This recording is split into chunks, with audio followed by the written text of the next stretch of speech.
के खिलाफ गुरिल्ला युद्ध रणनीति का इस्तेमाल कर रहे शरद पवार। नमस्कार, आप देख रहे हैं जे प्राइम भारत। मैं हूं आपके साथ रचना तिवारी। आइए नजर डालते हैं खबर की ओर। शिवसेना यूबीटी नेता संजय राउत ने शनिवार को कहा कि राष्ट्रीय कांग्रेस पार्टी राकांपा के प्रमुख शरद पवार अपनी पार्टी छोड़ने वालों से लड़ने के लिए गुरिल्ला युद्ध की रणनीति का इस्तेमाल कर रहे हैं। उन्होंने यह भी कहा कि उनकी पार्टी भारतीय जनता पार्टी भाजपा के साथ युद्ध के मैदान में लड़ रही है। उन्होंने कहा, शरद पवार और उनके सहयोगियों ने पार्टी छोड़ने वालों से लड़ने के लिए गुरिल्ला युद्ध की रणनीति चुनी है। अजीत पवार और राकांपा के 8 विधायक 2 जुलाई को एकनाथ शिंदे के नेतृत्व वाली सरकार में शामिल हो गए थे, जिससे शरद पवार द्वारा स्थापित पार्टी में विभाजन हो गया था। राकांपा प्रमुख के इस बयान से सियासी गलियारे में हलचल।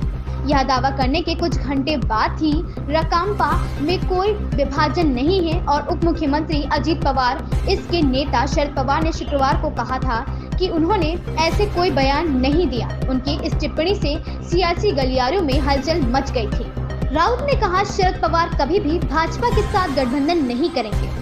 वह महाविकास अघाड़ी और इंडिया गठबंधन के एक महत्वपूर्ण नेता हैं। उन्होंने कहा, इसका मतलब यह नहीं कि वह 2 पत्थरों पर खड़े हैं। शरद पवार के बारे में किसी को कोई भ्रम नहीं है। राउत ने यह भी कहा कि इस तथ्य से इनकार नहीं किया जा सकता कि शिवसेना और राकांपा दोनों को विभाजन का सामना करना पड़ा था।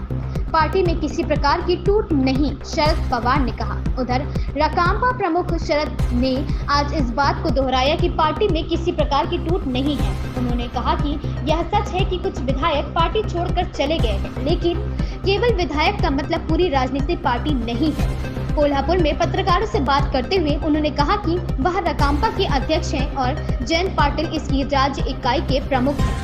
यह पूछे जाने पर कि क्या वह पार्टी के बागियों के प्रति नरम रुख अपना रहे हैं, पूर्व केंद्रीय मंत्री ने कहा, बागियों के नाम लेकर उन्हें महत्व क्यों दिया जा रहा है। शुक्रवार को जब पवार से उनकी बेटी और पार्टी की कार्यकारी अध्यक्ष सुप्रिया सुले के बयान के बारे में पूछा गया कि राकांपा विभाजित नहीं हुई है और अजीत पवार उसके नेता बने रहेंगे, तो उन्होंने कहा कि हाँ, इस बारे में कोई विवाद नहीं है। लेकिन कुछ घंटे बाद पवार ने कहा कि उन्होंने ऐसा कोई बयान नहीं दिया।